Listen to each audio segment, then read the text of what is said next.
say, come, let's stroll across the floor. Say, come, let's stroll across the floor. Then turn round, baby. Well, let's stroll once more. Here's my love. She's strolling in the door.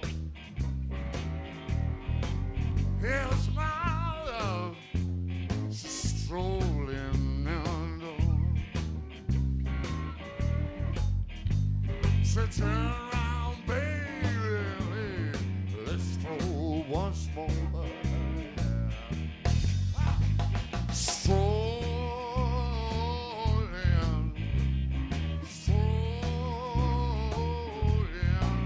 here rock and roll.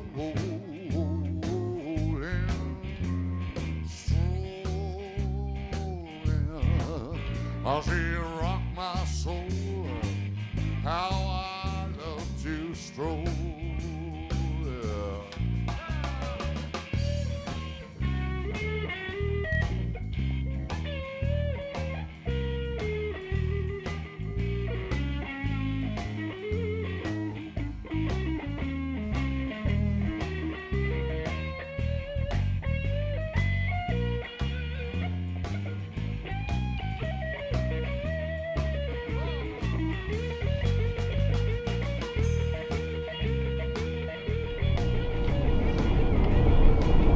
I don't know how many times I have walked from the Federal Hotel on a Thursday night after drinking a few beers and smoking a few joints and having a wonderful time with the Northern Gallopers, but then facing the reality of getting back to Cook's Creek and no one around and just walking home barefoot.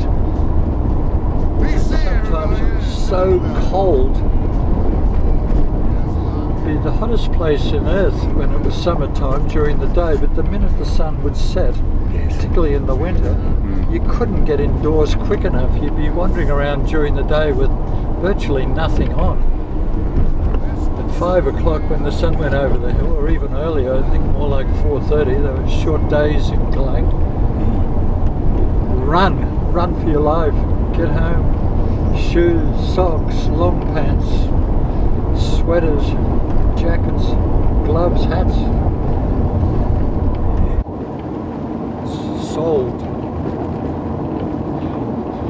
Back in 1972 when I came here, I don't think anyone had put up a for sale sign in the previous 100 years. Nothing had ever sold.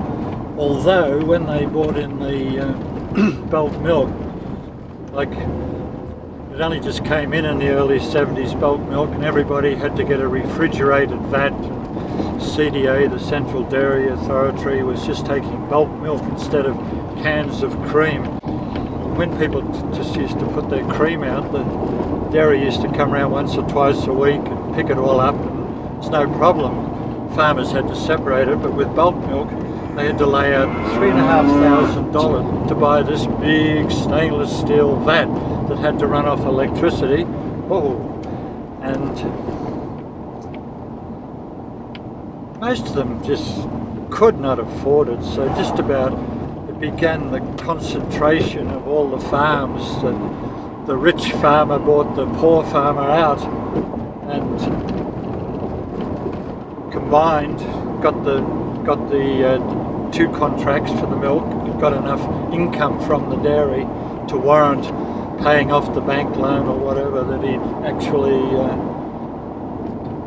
had to encumber himself with to buy the farmer and to buy the bloody milk vat. $3,500 doesn't sound much now, but that was the price of a new Holden then. Yeah. So not many people had new Holdens, I can tell you. Yeah, especially these little, 200-acre dairy farms or something. Yeah, well, you were lucky if you had 30 or 40 acres that was arable. Most of them were on the side of a cliff. You had to go out to Glenifer or somewhere to find, or the Bellingen Valley itself was pretty cool, but Raymond's owned most of it, it seemed, at the time. They bought a lot of land out at Kalang too. At APM, they were the other godsend. They were buying out local farmers. They were paying, I think it was $45 an acre for dairy farms that were cleared, and then they planted them out with trees, and they were going to chip them and send them to Japan. Ted Hillier was the only local who I knew who was most adamantly against wood chipping. He was the one who alerted me to it, and I guess when we had the shop, that was when we started having no wood chips, no whatever. The problem with the wood chips was they cleared fellow, wouldn't they, to get the wood chips, and that was... Oh yeah, they made the, I think that was, I can't remember. Yeah, the wood chips, it was always the promise, you got the expectation they were going to just leave what the loggers left behind. The loggers were going to get the nice big central trunk, the sawmill log, and take it off on the back of the big timber jinker, and all the rubbish, so-called rubbish that was left behind, the wood chippers were going to come along and turn it into little chips and put it in the back of the truck. But of course, anybody who's ever cleared up after dropping a tree on the ground realises it's not easy just to pick up all those little bloody branches, and there's just no money in it. Wood chippers wanted the big log too, that they could run it through a giant big shredding machine that would turn it into chips.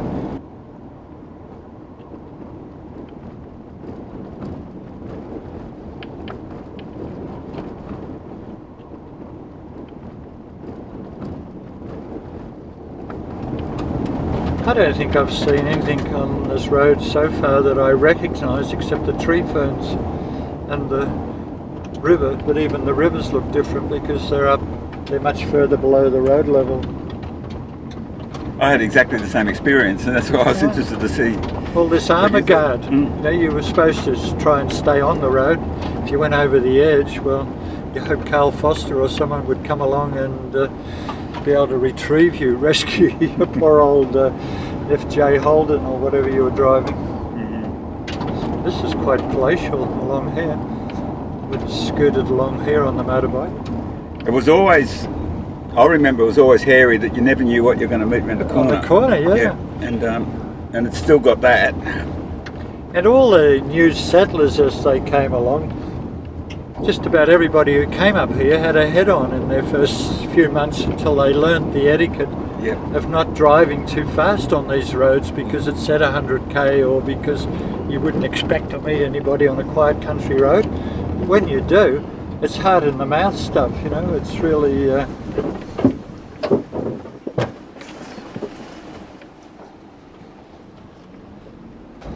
of course there were the PMG linesmen who used to come out here, and one of them famously used to go around looking for dote crops because a lot of people planted under the lines because they had good access. And there's a son, he had a boy or two who became quite adept at it themselves. I think they all got busted in the finish, but whatever. It did become a little bit of a local thing. First of all, it was the hippies who were getting blamed, but after a while a few of the local lads, and sometimes their mums and dads, thought, this was back when you could sell a pound of dope for about $400 or something like that, and so $400, there's people working here for $50, $60 a week, so $400 sounded like a nice little earner. It was a real integral part of the economy. It was, yeah.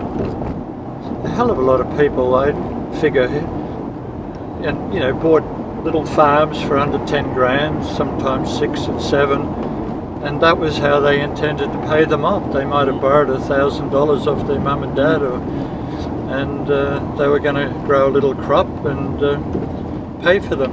And plus they were going to save all this money they weren't spending on buying dope in Sydney and Brisbane.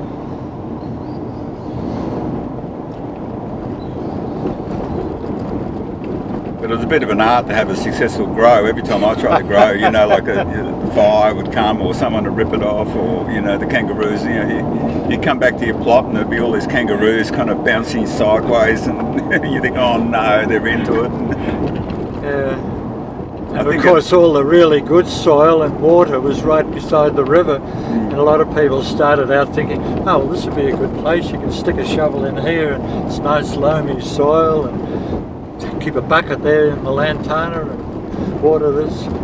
Then the January, February floods came and washed out the whole bloody crop. I can remember people coming into the shop saying, I'm ruined, I'm ruined. My whole crop's been washed down the river, I can't even find a trace of it. Where's that? Is that the hall? I think it is. Yeah, that's there's a tennis court there now.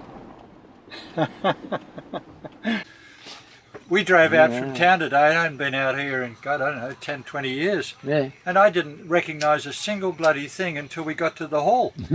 And all I saw was the gap. I said, God, that's where the hall used to be, I think. And then I looked round to the right, and then I saw the new hall. And I remember you telling me about the big door you put in the back of the stage so you could bring in any heavy shit that you wanted. I knew we were there, but it's a nice building. Yeah, lovely. There was a couple of women there today who are sort of work with the hall now, who live next door on that property. Yeah, we were standing at the kitchen counter talking to them, and they were... Brian Childs and others have put a real lot of time in. Tina did all the stonework. Right.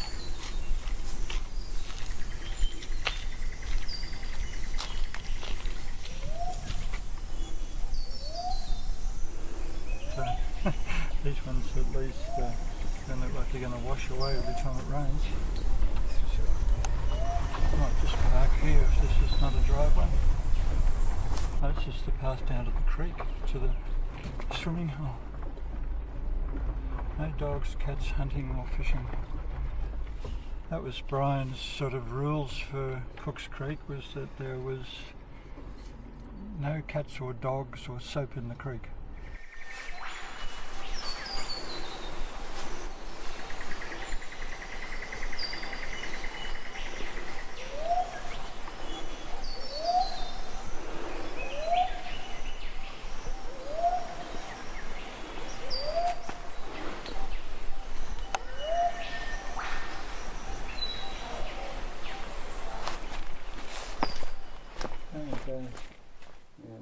It's funny sitting here looking at this wall because I've got film of that wall just with sky all around it. Right. It's just looks so good. Happy to see all that. Yeah. Well, hopefully I'm hoping to take it down to Sydney to show Joan and the kids at Christmas. I used to go down, and when I come back I'll put it on YouTube if it's received okay. But I'll hopefully have a couple of pictures from here. I should get out in just take a couple if you don't mind, of try and get an overall so that they'll know where I am. I took one from the driveway, you know, the path up, and it just looked like the jungle. They're going to build their new council chambers there, but having got that, then I had to turn around and convince. Well, I didn't know who Robert Coughlin was, but I found out very quickly he was a shareholder in Cook's Creek, and he was a pseudonym for Brian in a way. And Brian was really good about it, though. He was he could see the joy of getting this whole building, and plus he didn't really want to have to shift the thing. I mean, it was Jesus. They were still building a bit of a loft over at Greg and Martha's to put the material in, and it was a very modest little mop. You could have put all this in it, but not the primary school. Well, Greg and Martha's, I think it's still standing up. It's only by molecular memory. It's fucking well overdue to fall over. The shelter fell down. The temple? The temple fell down bloody last year before. It's still sort of, it's lying on the ground, you can still sort of get in under it, but it's just the roof of the bloody poles all fell over. How did Brian take that? Well, he hasn't been near it for years, so I don't know. Right, he's given up meditating. Well, no, he's still doing that. Then we'll turn around there and we'll stroll once more. Yeah. I said stroll down, yeah, rock and roll. When it's rocking and rolling and we're hipping and we're strolling, rocking our soul. You know I love to stroll. Yes, I do. Yes, I do. Everybody rocking, everybody strolling, everybody rocking and a rolling that Florida tonight.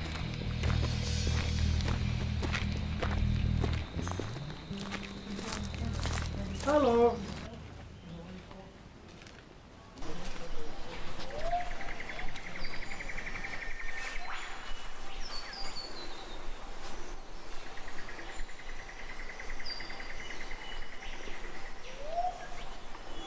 TV running, but I haven't. What is responding?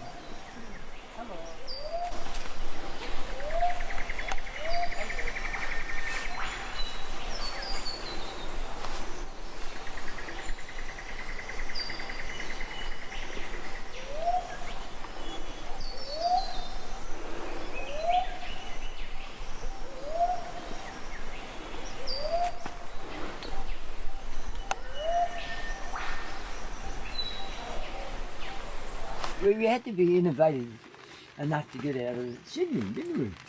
Yeah. Make the step. Yep.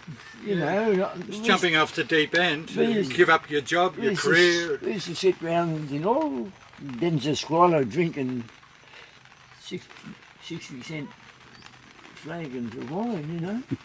I didn't smoke dope then, but some of the others did. And discussing just what's going on now. Right. Been sitting around for 46 years waiting for the fucking the world to fucking implode, and it still hasn't happened. Right. No, but it is. It's just it's slow. It's just slower than Yes, we think. It's just slow. It takes a bit longer than you think. You know? Yeah. Yeah. That's But that. they- We're but pretty basic- impatient. Basic. So, Well, it's not going to go with a bang. no. The thing is, it's happening now. Right? I went to try and get a loan the other day. $5,000. No, I didn't want it. I only wanted 3. And I couldn't get a loan for 3, but I've been banking with these motherfuckers in there. When I went to the council and asked them for that primary school, they said, look, the only reason we've got it is because we're going to knock it down and build a new council chambers there. This one's too small. And it was pretty bloody obvious the one they were in was too small. You know how we got it, don't you? Well, I'm just telling you, this was my version because I was there at the council meeting and I said, why don't you let the public have it? And they said, oh, we can't because it's already tendered out. Tendered got out. Yeah, And well, I- I knew that. And I was there. And I put in 6 tenders. Okay, well, the one who got it was R. Coughlin for $350. He I remember that. He lives on the farm. Yeah, Oh, yeah. John Hodges, Yep. asked him, and okay, if I put a quote in for you, you know, and Bob Coughlin and whoever, no, half a dozen I put in. The first time we ever had anything in the community centre, to my rememberings, was in that room, and it was only days after we got the key, if there was a key, and we had all these people come in with flutes, and they did a little concert in there with candles all around. There was no power or nothing, but there was maybe five flautists, if that's the word. Right. And that was just so beautiful, and that's a lovely little room. It was almost a cube, eh? Yeah. No, well, the first thing we did there was start the kitchen up. Yeah, well, that's where Haley had a gig. Yeah, we got the kitchen going and making chapatis and Lemongrass. and lemongrass. Another thing you did there that was really, really good was putting the sprinklers up in those big camphor laurels between the comm centre and the RSL. Yeah. And people would come out of the RSL and they'd be wiping their faces and saying, "Jesus, I didn't think it was going to rain tonight." And they're all, You had the sprinklers on. yeah, that was beautiful. When was it his idea or ours or yours to have the rainforest display there? Well, I just think. It was a bloody miracle. I remember Yeah, Benton that- going out to that his was place with a mob of people looking for frogs and snakes and stuff, and Yeah. you mixing up about 10 gallons of this kind of blue paint. Dark blue. Yeah, You're right, I rolled it. I bloody near rolled that by myself. I think there was acres of it. I think there was about 10 gallons of the bloody stuff. Yeah, no, I was a crazy after it. I said, no.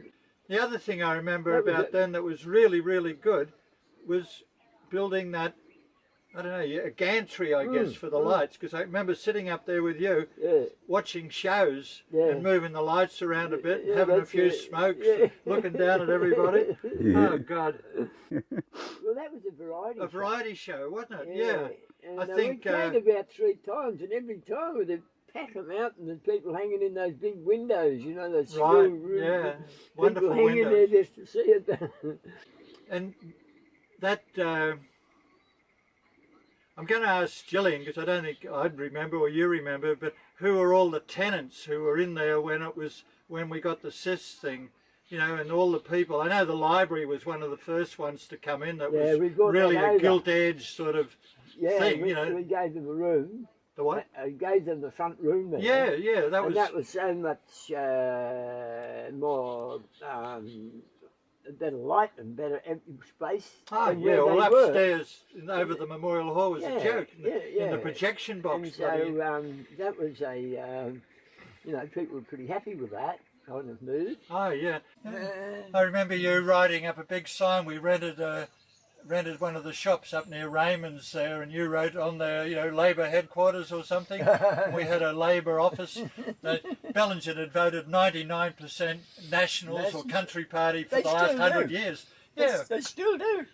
I don't know whether you remember it, but the night before that market, we stayed at the community centre. It was always a big thing about you're not allowed to sleep there and things like that. Yeah. And we said, oh, well, we won't be sleeping. We're just guarding all the shit that we had there for the next day. And Hayley was there too. Yeah. And she had, I think Heather or Joan or someone had given her a big bunch of lemongrass. And the next morning she started making lemongrass tea. And by 7 o'clock that night, she'd boiled up the same bunch of lemongrass. God, I don't know how many 100 cups of tea she made. Because there was nothing to, you know, there wasn't really much to drink. And somebody had some dope cookies there. I don't know who that would have been. And they were going out to selected customers with the lemongrass tea. So the whole day turned into, I think my favourite thing there was the Lions Club caravan where they were doing hamburgers and pies and stuff next door to the pigs. Well, yeah, but next door, I was thinking of the girls from Darkwood who had the massage tent.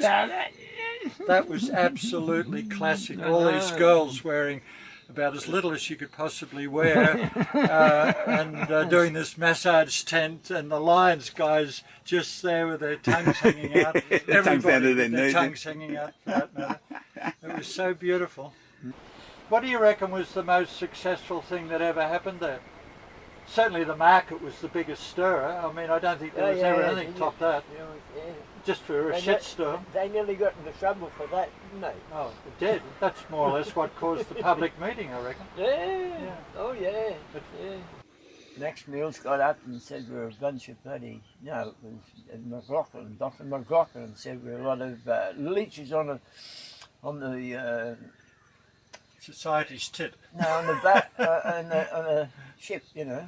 Like barnacles. Like barnacles on the bottom of the boat. They are. They have their babies in the bush and they do this and do this. Yeah, John McLaughlin was a bit of a strange character. Because I was going to sue him for defamation, you know. We already contacted the barrister in Canada. And, but Jack came and said it's best not to do it. Right. There was that Jack Eagleton. Yeah, right. Eagleton. Yeah, he was a wise old soul. Yeah. He had a saying there, I'll always stand by the conviction of my prejudices.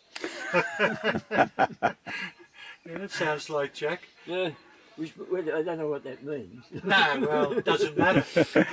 I remember the first time I ever saw Jack was with John Oakley at the Memorial Hall, and they were having the initial meeting of the Kalang Valley Conservation and Protection and Tree Huggers Society, and John Oakley was sitting up there with a beautiful white shirt and a union tie and a reefer jacket. And I didn't even recognise him when I walked in. Do you remember the night before the market? We'd got the Courier Sun to print up about 1,500 handbills that you'd done the drawing for. You don't happen to have one of them, do you? Any of that artwork? I wish Oh, the hell I do. kept it. I've got stacks of it in there. I can. Is it dry? I've got some in here. Do you want a drink or something? Oh, yeah, whatever. It's. I've got some. I'd love to see the I've got thing. some seaweed there. I don't know about seaweed. I was hoping it was going to Put be. put it on your dope plant. Yeah. That sounds a good idea. Made a dope plant. But do you have a box of your treasures? I've got a folder here, I think. Oh yeah, that'd be great. Let me have a look. No, I think there's another one in there. I just wished I had some good photos of the signs you did for the shop. You know, those really nice shops. They're beautiful. I'd love the one you did of the... I've got one, I think there's a smaller folder in there with some legend shit on it and stuff, you know? Right, some of the storyboard, and some of that Yeah. stuff. Yeah.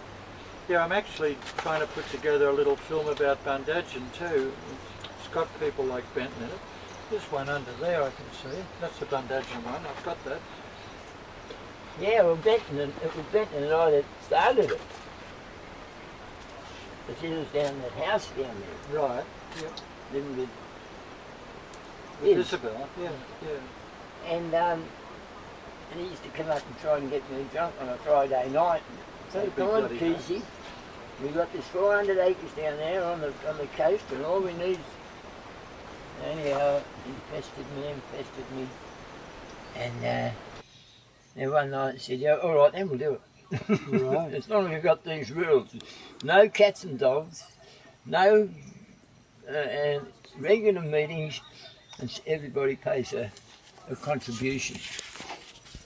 But then it went into a cooperative and I opted out then. What's that one? Maggie's Farm. Farm, the magazine. Mm. No, I haven't seen that one. That's a nice one. Is that Pip Wilson? Pip Wilson. Yeah. Yeah. Yeah, that was on it was on the cover of one, I think. Probably was. I'll have to show that to Pip. Yeah. I just might see if I can get a snap of it if I can. If I can remember where I left the bloody camera.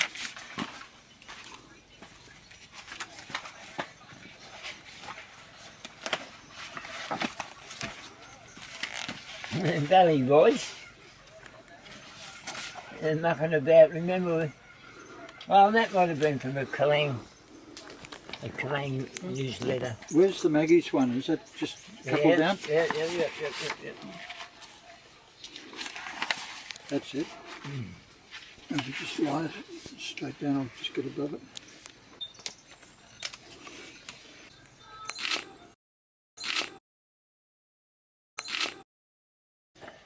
Now, what got me going was Pamela Whitehead. Yeah, well, she was out here the other day. She told me that, and I was cross at her because I said, "Oh, we should go out and see Keysy one day." And she said, "Yeah, that'd be good." And then a couple of weeks later, she's saying, "Oh, I got out to Keysy's place the other day, and he's really great. Yeah, he's really well. He's doing this, doing that." Wow, this looks like an acid trip drawing almost. Isn't it? It's quite weird. You're really good at that detail. And I'm finding now that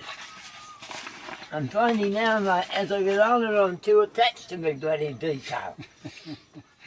Unfortunately, there's lots of nice things in there, but the things I was really hoping to find were the things that said, you know, the things that you did about Bellinger, and the actual. Yeah, well, I don't have. I don't know how many of them there were. There must have there's been. Yeah, there were. There were so many.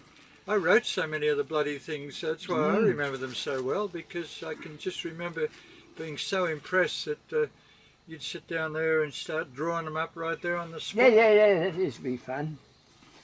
And I was really impressed that John Rose, I think his name was, down at the Courier Sun, he would photocopy them or something and then print off 500 for $10 or something stupid. No, he's good.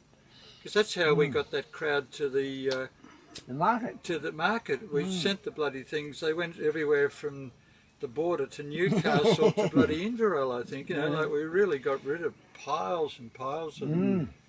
Trying to inspire people and getting agreements before we ever went to a meeting. You know, don't just get the meeting and say, no. And I was chairperson, and I wouldn't table a motion if there's going to be dissent. We're very fortunate though, because we're a block here. Yeah, yeah. Not like, unlike Thora, where he had two rednecks and a hippie. Mm. More rednecks, hippie. Like, Yeah. But we had like 10 kilometres of road.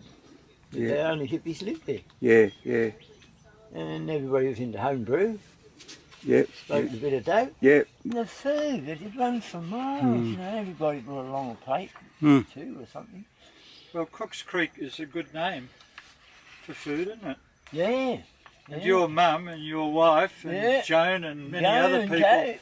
were all such good cooks. Everybody contributed. You know, there's a big world rally thing they're having in Coffs, you know, like where they want to have all these hotshot rally drivers from around the world. They've made it a big thing in Coffs.